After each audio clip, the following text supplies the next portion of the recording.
Barry Holland, along with pro wrestling personality and expert Steve Rickard. In this program of World Pro Wrestling from the Pacific, the TV belt is on the line again. Ripper Collins comes to town to look after his money, and we have a tag match for you also. But before we go to the live action, let's recall that sensational ending to the final of the challenge for the TV belt between Larry O'Day and Tony Rickard a few weeks ago. And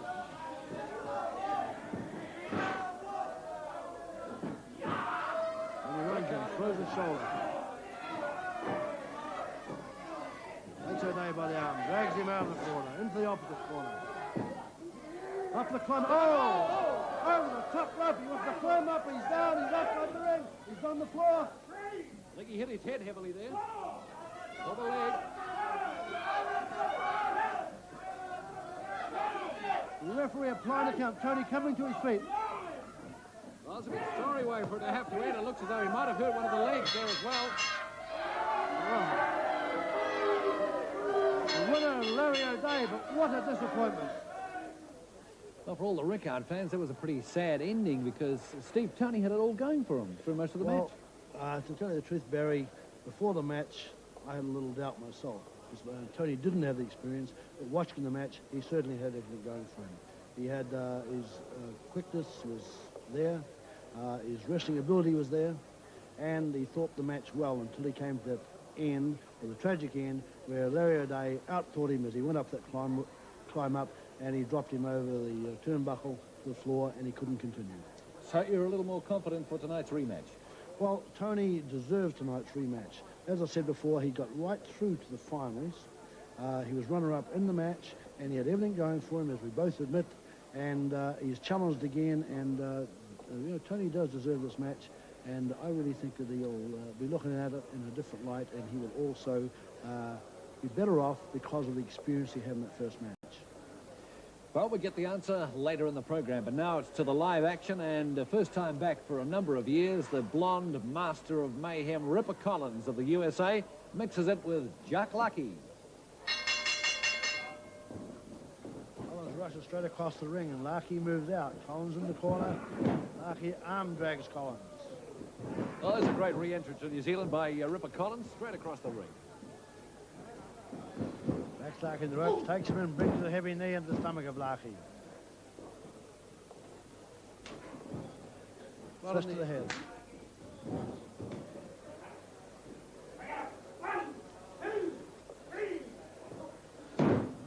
Collins has taken over on Laki, and the referee calls for a break. And again, Collins uses every advantage and pulls those ropes back to take him to canvas. The referee not liking the roughhouse tactics of Collins, Barry. Oh, heavy one to the face. One of his trademarks, too, I believe, he does a lot of talking. That's just what he started to do now to the referee. Yes.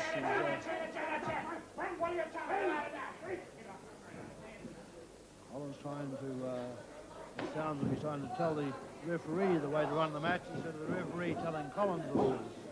Heavy elbow by Collins. And another one to the, looks like to the throat of Collins, and it's all over. The fall, and Ripper Collins, the winner of this match. It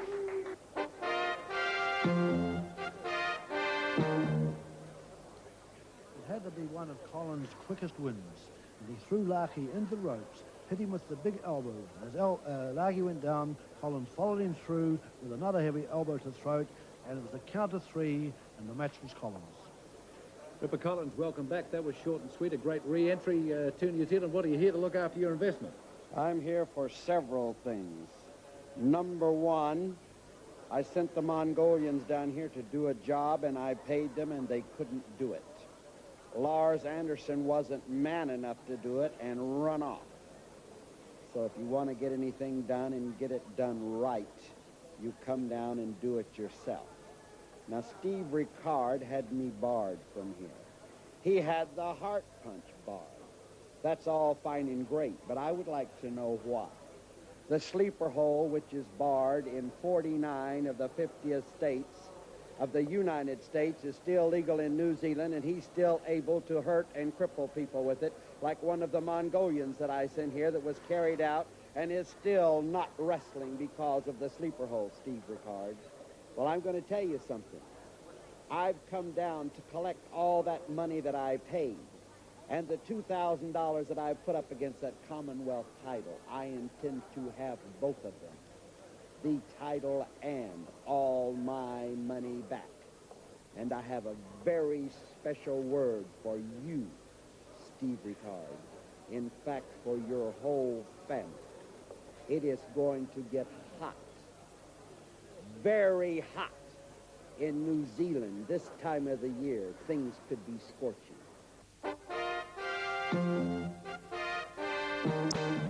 Welcome back, and our tag match tonight has two New Zealanders up against two Samoans. Merv Fortune and Rip Morgan versus Leota and Samoan Joe. Oh. Well, that was Leota and Samoan Joe who moved straight across the ring as that gong went, and Merv Fortune, Rip Morgan not expecting it, and they both backed off. There's no more of this for us.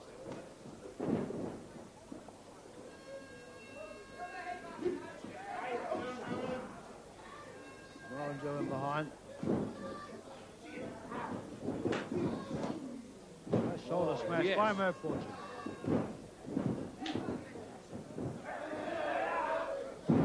Well, Samoan Joe waiting for the body slam. No, Merv Fortune is about to kick him off.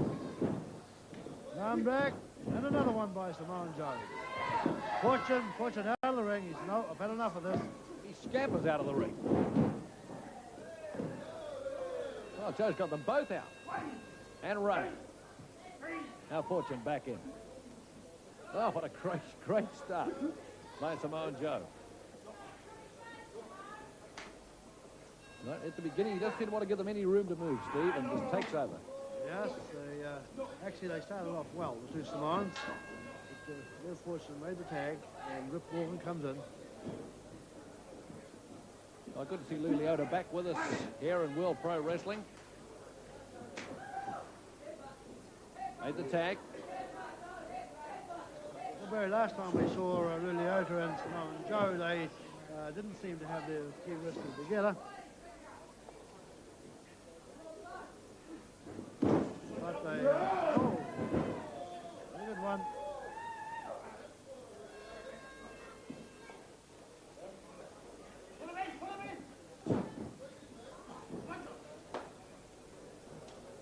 Samoan Joe saying to Rip Morgan, come on, but Rip Morgan makes a tag on Merv Fortune. Side headlock. Come on, baby.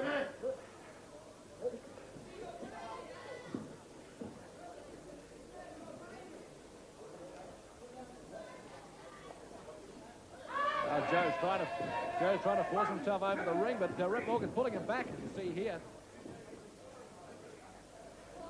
That could be nasty for Joe. Fortune holding on to the side headlock. He gets caught over in that corner again. Joe pushing his way across the ring. Try and make the tag on Leota. And makes it. No. The camera angle was deceiving. 1, 2, 3. Referee called for a break. Count of 4, and obviously Fortune wasn't holding on the rope, so the referee didn't finish his count. But Fortune's still holding on to the side headlock.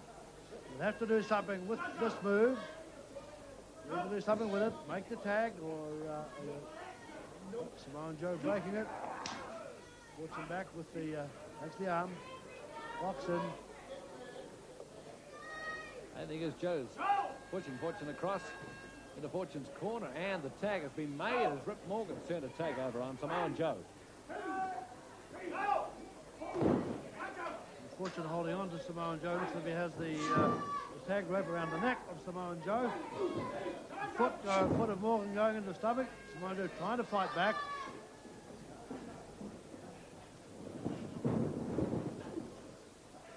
Leota goes long, tries to ease the break in that.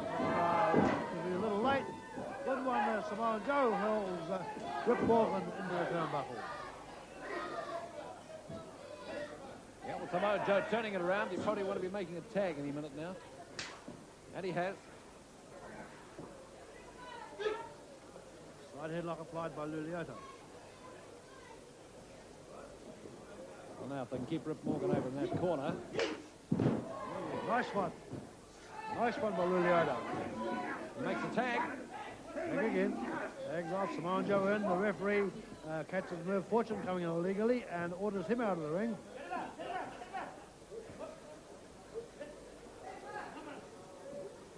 Forward headlock. There's a sheer strength here. Powerful man, this Rip Morgan.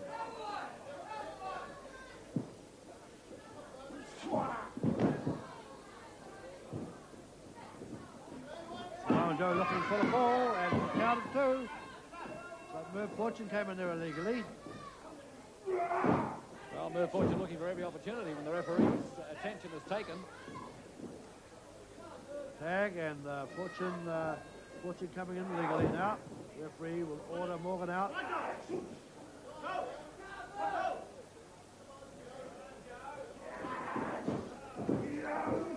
Samoan Joe with the same trick we got before. The count Leota in time to throw Fortune off. Morgan comes in, the referee telling Morgan to leave the ring. Headbutt. Another headbutt by Samoan Joe. Well, that's one of his trademarks, a headbutt. The crowd love it. Makes the tag on Leota.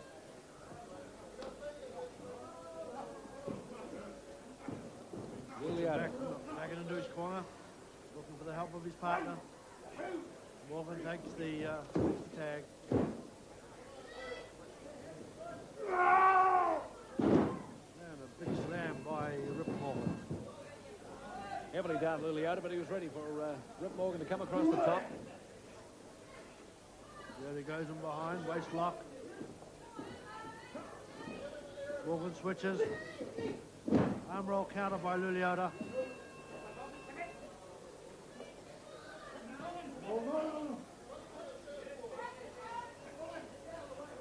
Leota certainly looking fit these days, Steve. Yes, he does. Looks in very, very good shape. Gary. The referee called for a break, both wrestlers to the feet. Morgan dives in, leg dives Leota and goes in behind. Comes up with a I thought about to say a step over a toe hold, but no, he goes right across the top of Leota.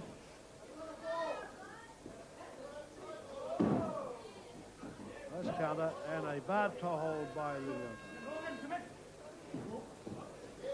Leota now in a very, very good position to go for an Indian deathlock.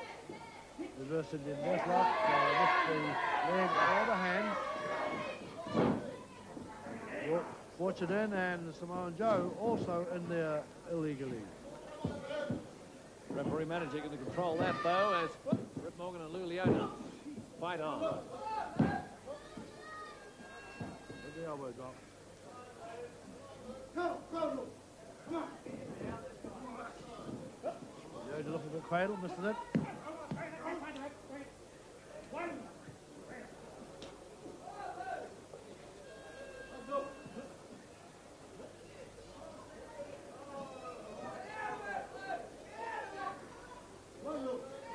On the ropes, has to be a break here. Oh, Leota dives off him into Merv Fortune in the ring. Well, it looks as if Fortune must have made the tag, and Leota smartly come back to his own corner and gave the tag to Samoan Joe. Heavy shoulder smash there by Samoan Joe. Yeah, interesting move by those two.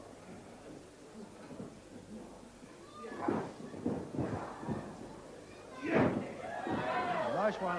Fortune went for back drop, and Samoan Joe dived over the top of him. Took him to canvas the counter two. Fortune up very quickly, throwing the fist to the head. Samoan Joe fighting back. In a bad position. Well, it's about the third time he's got caught in that position.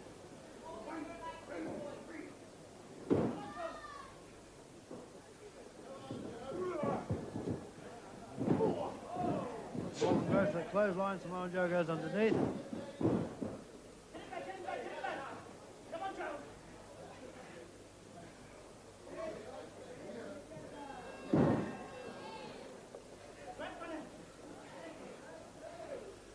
Well, normally that'd be bad news for Samoan Joe in the corner with those two, but he capitalised well. That side headlock on Merv Fortune. Well, the other side headlock applied, and again the referee was applying the counter to it against the ropes, but no one's holding on. Shoulder smash by Samoan Joe. Oh, knee by Fortune. Samoan Joe rolls across the ring, tags Leota.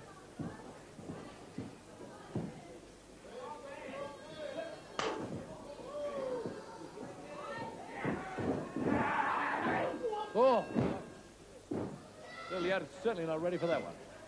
And he caught it too. He caught it very, very heavily. Fortune takes over. It looks like he has Leota groggy. It'll be all over here for Leota. No, there's the end of the match. The match is over, and the referee telling the wrestlers to go back, and it'll be the referee's decision. Referee's decision, and they're not careful. Oh, he's waving, he's signaling there. Has he disqualified both teams or not? Well, I would say that the referee's decision in this is a draw, but no one has stopped.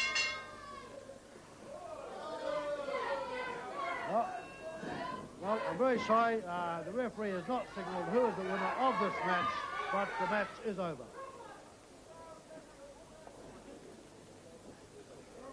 And it is a draw. Right, and now it's for the big one, the TV belt. Well, you've demanded a rematch, and we've certainly got it for you. The wild colonial boy from Australia, the holder, and the fired-up Tony Rickard, the challenger.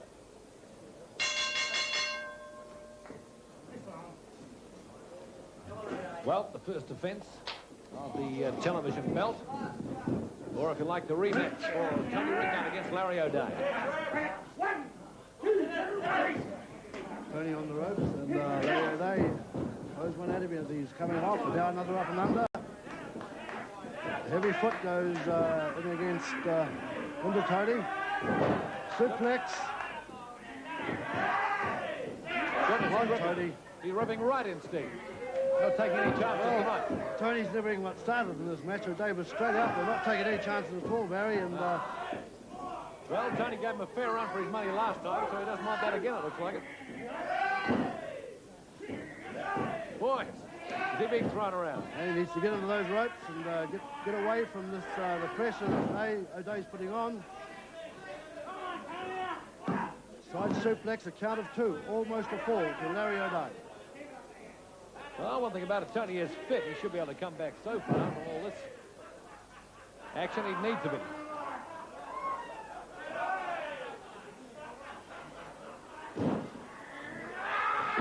And O'Day misses. O'Day misses, and oh, no, he's back up again. He's taking it in. Looks to be. Oh, what's he after? No. Nice move there by Tony to counter that move of Larry O'Day's.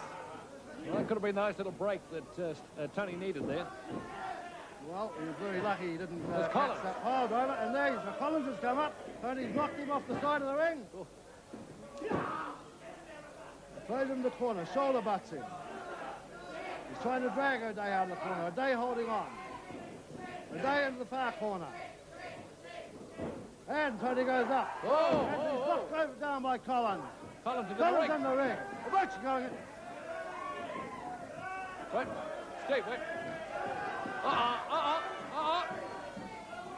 Steve can take it no longer. He's going to take it no longer. Take the both of them on. The man's still got his shirt on.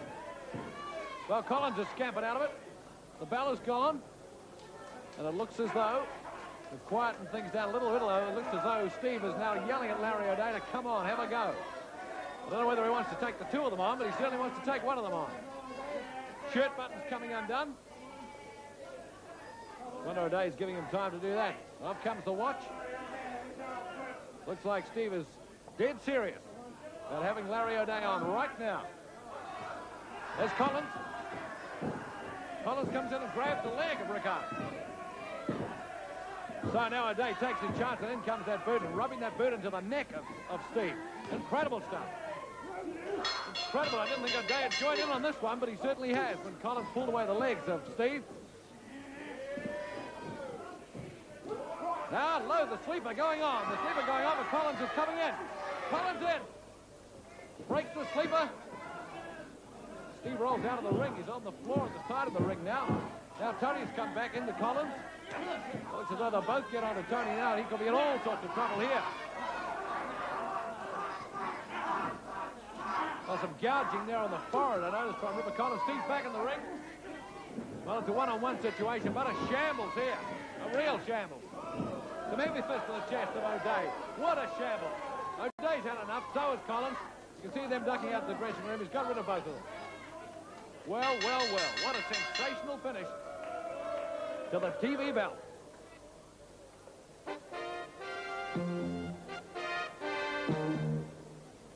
What a boil over, and what a terrible way to end what was a great match between Tony Rickard and Larry O'Day. All happened when Ripper Collins came into the ring, and it was a 2-on-1 situation against Tony Rickard. Here you can see that 2-on-1 situation right now. And some gouging going on here on the forehead of Tony Rickard. As Larry O'Day holds him, Ripper Collins rips him with another fist to the chest and another. But back comes Steve to take on Ripper Collins himself with some heavy fists into the chest of Collins. O'Day sort of stands there a moment, takes one on the chest, and he's out of it. He's had enough, and so is Ripper Collins, and they both take off, and that's how we end this defense of the TV belt by Larry O'Day. Well, Tony, tell us what happened as you saw it. Well, as far as I'm concerned, it was all uncalled for. Two wrestlers on one is just not on. They're it was illegal anyway. Now, I know it looked pretty bad, that blood gouging on the forehead. I noticed him carrying on with that. It's probably not as bad as it looks here. Well, it's bad enough there. That Ripper Collins, he's a violent wrestler. Well, Steve, you'd obviously had enough. Well, I can tell you this much, Barry. With Ripper Collins, he sent the Mongolians out here. He sent Anderson out here. And he also sent Larry O'Day out here to turn around and do his dirty work. Collins, let me tell you this. They weren't big enough to do your dirty work. You came out here yourself also to do your own dirty work. You haven't succeeded. You won't succeed. But believe me, you were offered a Commonwealth title belt to get here. You've got that belt to bring you into this country. And be careful, because they'll probably end up carrying you out of it. You may have flown in here, but they'll carry you back out of here. Let me tell you something, Rickard. Let me tell you something. I told you it's going to get hotter and hotter and hotter here. So hot you ain't going to be able to stand it in New Zealand yourself. And I'm back here to show you why. Come on. Well, I don't know, I've heard of the heat going on. That's really giving them the message, isn't it? Well, as we go from tonight's program, well, that's a little warm. As we go from tonight's program, let's take a look again at that sensational end. Join me and Steve next time.